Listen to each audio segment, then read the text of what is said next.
For most people, the First World War is associated with mud and the trenches and Flanders. It's about the image that we have on Blackadder or from reading the war poets. But there is a very different narrative of this conflict, how it influenced ordinary people's lives, how it was fought in the fields, factories and the kitchens of people across the country. For the last 4 years, we've been exploring ways in which ordinary people's lives in Worcestershire and the surrounding counties have been shaped by this conflict.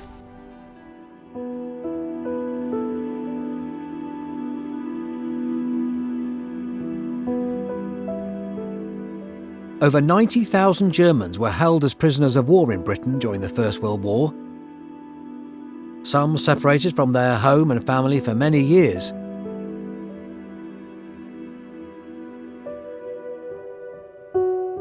The Prisoners of War Employment Committee, set up at the end of 1916, enabled combatant men and non-commissioned officers to be deployed for agricultural work in the West Midlands, where farms and market gardens were struggling as agricultural labourers had joined the fighting forces. Worcestershire was one of the first areas in Britain to use POW labour, and the War Agricultural Executive Committee and local military chose sites for tented camps to house German POWs. They were not keen for them to be near schools, but placed 3 at Hampton House, Badsey Manor House and then later Cray Coombe. Newspapers pointed out that the Evesham Vale provided peculiar scope for the experiment of using German prisoners, who it is proposed should work in gangs of 20 under the supervision of a competent working overseer, himself a market gardener. These small working groups allayed anxieties that POWs would become targets of Germanophobia. Smallholders in the Evesham Vale generally regarded them as hard workers and preferred them to conscientious objectors. Farmers employed gangs of POWs to do what was described as the heavy dirty work on farms, work that the shortage of labour had increasingly left undone. By March 1917, the Chelmsford Chronicle reported that there are 80 prisoners in Evesham and more are wanted. One of the largest fruit growers in the district said that the prisoners were selected men, all knowing something of the soil, and one being the owner of a big market garden at Hamburg. They work 8-hour days, with 2 hours break at midday.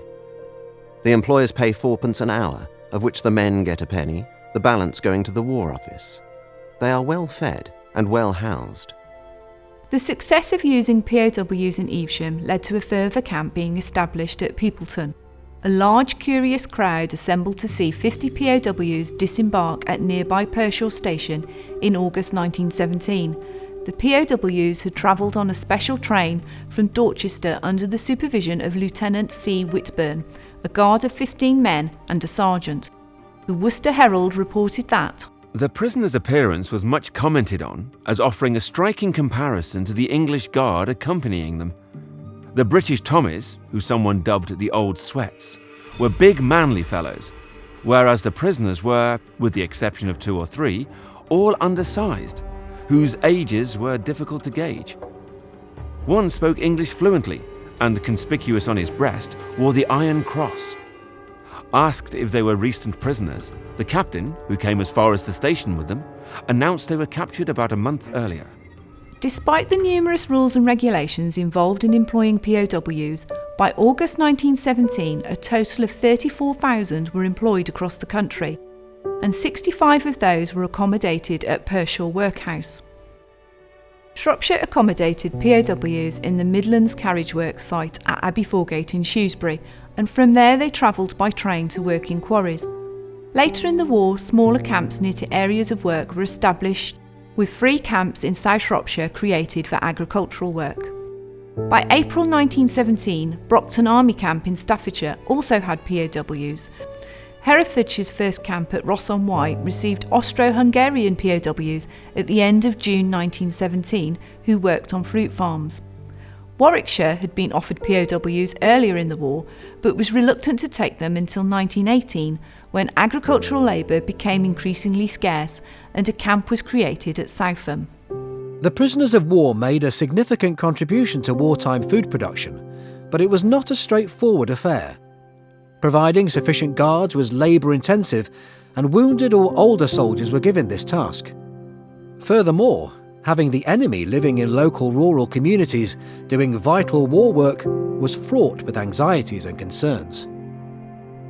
The effect of POWs on local women was also a cause for concern. In 1915, at the Abbey Foregate camp in Shrewsbury, Mary Haynes, whose house backed onto the camp, and her maid Alice France were repeatedly warned about waving to POWs. Undeterred by this, Alice was later caught passing letters to POWs through the use of a secret postbox. She was apparently enchanted by the men in the camp, and in one letter declared, "I would fain clasp thee to my heart." Unfortunately for Alice, she was subsequently charged with engaging in conduct prejudicial to the defence of the realm and received a heavy fine. Similarly, in 1918, concern was expressed about the locals' response to the 500 POWs working in Evesham, which was sometimes considered a little too friendly. The Evesham Journal noted in April 1918 that Colonel Wheeler said he thought that the way in which the German prisoners were being treated by young girls and other people throughout the country, by waving to and communicating with them, showed that people did not realise how our prisoners were being treated. With regard to the farmers giving them cider and cigarettes in the early days, a case was reported where a farmer had given the men cider and was warned that such a thing could not be allowed. the use of POWs for agricultural work also led to concern that the workers were sabotaging crops.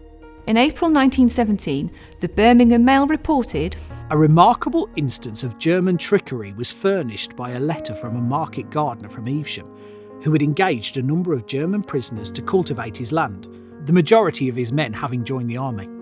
He had, he says, discovered Germans engaged in planting potatoes, deliberately removing the eyes of the tubers before putting them in the drills, thus rendering the seed absolutely useless.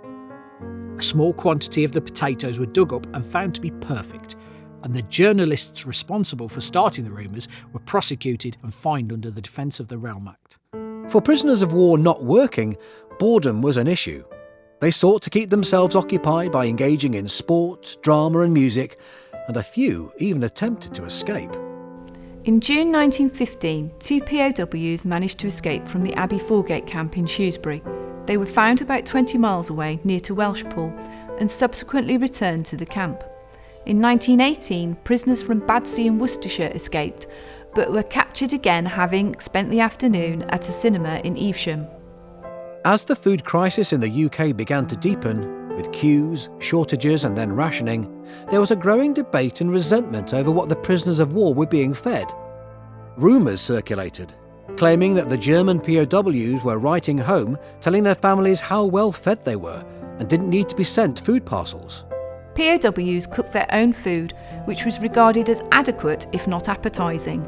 They could also purchase tobacco and other things from canteens in the camps. They were, however, prohibited from buying extra food, and in August 1918, 2 bakers in Warwick were fined for selling bread to POWs, and a week later, a baker in Solihull was sentenced to 3 months' imprisonment with hard labour for the same offence. In 1918, anti-German feeling increased when a war-weary population had become tetchy about feeding and paying German prisoners.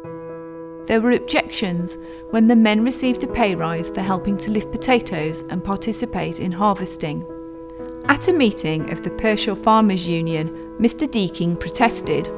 The authorities seemed to think that the farmer was an orange to be sucked dry. He would pay any price for British labour rather than agree to the increase for Germans, who were the greatest thieves he had come in contact with. The chairman of Pershore National Farmers Union agreed, his experience being that the German labour was the dearest form of labour he had ever employed. When the Treaty of Versailles was finally signed in June 1919, the British forces found they were responsible for 458,392 prisoners of war across the world. In Britain, there were low death rates amongst the prisoners, although a few died as a result of injuries in battle. At the Brockton camp in Staffordshire, 2 POWs committed suicide and 1 was killed in a work-related accident. However, the largest cause of deaths of POWs was Spanish flu at the end of 1918. The military hospital at Brindley Heath in Staffordshire was converted into an isolation hospital, and at least 200 POWs died from the disease there. 2,140 POWs are buried in the German military cemetery at Cannock Chase in Staffordshire. After the war, POW discontent and frustration grew as repatriation was slow.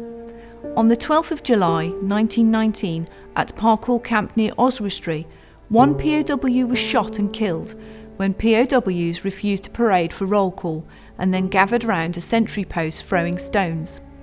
A sentry fired a warning shot above the latrine building, which struck and killed 20-year-old Willie Oster. It wasn't until November 1919 that commissioned officers were allowed to leave Parkhall for Germany. The utilisation of POWs undoubtedly helped wartime agricultural production in the West Midlands region, replacing labour which had been lost to the armed forces. The scheme was so successful that it was repeated little more than 20 years later, when during the Second World War the West Midlands again housed German and indeed Italian prisoners of war.